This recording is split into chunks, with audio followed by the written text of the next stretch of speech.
Assalamualaikum warahmatullahi wabarakatuh. Perkenalkan, nama saya Farah Daril Nazwa, NPM 20120111249. Di sini saya akan memenuhi tugas UTS Hukum Asuransi dan Pengangkutan Niaga tentang asuransi syariah, dosen pengampu Siti Nur Hasanah, SHMH. Takaful atau dikenal juga sebagai asuransi syariah atau takmin atau tadamun adalah usaha saling melindungi dan tolong-menolong di antara sejumlah orang atau pihak melalui investasi dalam bentuk aset dan atau tabaru yang memberikan pola pengembalian untuk menghadapi risiko tertentu melalui akad atau perikatan yang sesuai syariah. Prinsip asuransi secara umum adalah memberikan kompensasi atas kerugian finansial yang diderita oleh seseorang atau suatu musibah yang dideritanya. Di Indonesia, sebutan bagi asuransi yang tidak atau belum sesuai syariat disebut asuransi konvensional. Sedangkan yang sesuai syariat di Indonesia disebut sebagai asuransi syariah. Secara internasional dikenal sebagai takaful. Di Arab Saudi, asuransi harus menggunakan prinsip kooperatif.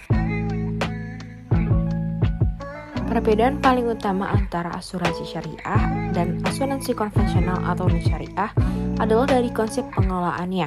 Asuransi syariah memiliki konsep pengelolaan sharing risk, sedangkan asuransi konvensional atau non-syariah transfer risk. Konsep pengelolaan asuransi konvensional berupa transfer risk adalah perlindungan dalam bentuk pengalihan risiko ekonomis atas meninggal atau hidupnya seseorang yang ditanggungjawabkan ke perusahaan asuransi sebagai penanggung risiko. Atau dengan kata lain, peserta dengan membeli atau bergabung sebagai peserta asuransi konvensional akan ditanggung risiko ekonomisnya oleh perusahaan asuransi.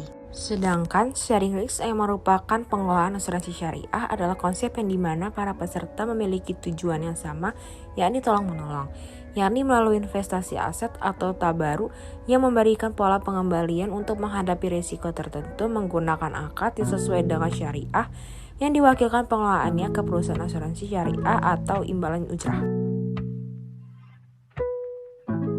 Yang pertama, akad atau perjanjian. Akad pada asuransi syariah adalah akad hibah atau akad jenis tabaru sebagai bentuk ta'awun atau tolong-menolong saling menanggung risiko di antara peserta sesuai dengan syariat Islam. Sedangkan kontrak pada asuransi konvensional yaitu kontrak pertanggungan oleh perusahaan asuransi kepada peserta asuransi sebagai tertanggung. 2. Kepemilikan dana. Proteksi syariah menerapkan kepemilikan dana bersama atau dana kolektif para peserta. Jika ada peserta yang mengalami musibah, maka peserta lain akan membantu atau memberikan santunan melalui kumpulan dana tabaru. Ini adalah bagian dari prinsip sharing of risk. Sharing of risk ini tidak berlaku pada asuransi konvensional, di mana perusahaan asuransi yang mengelola dan menentukan dana perlindungan nasabah yang berasal dari pembayaran premi per bulan. Yang ketiga, surplus underwriting. Proteksi syariah membagikan surplus underwriting kepada peserta sesuai dengan regulasi yang ada dan fitur produk yang telah disepakati sebelumnya. Sedangkan untuk produk konvensional tidak mengenal surplus underwriting atau dengan kata lain keuntungan underwriting asuransi konvensional menjadi pihak perusahaan asuransi dan tidak ada pembagian pada peserta asuransi. 4. Memiliki Dewan Pengawas Syariah.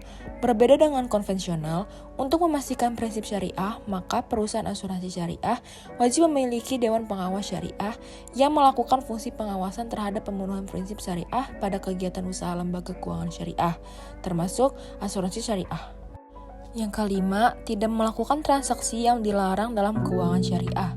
Transaksi pada asuransi syariah harus terhindar dari unsur maisir atau untung-untungan, gohar atau ketidakjelasan, riba, dan riswah atau suap. Yang keenam, halal.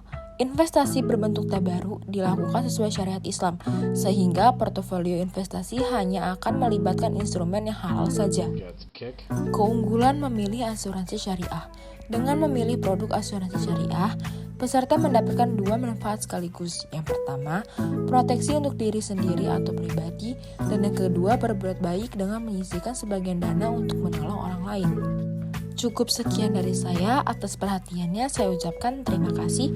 Wassalamualaikum warahmatullahi wabarakatuh.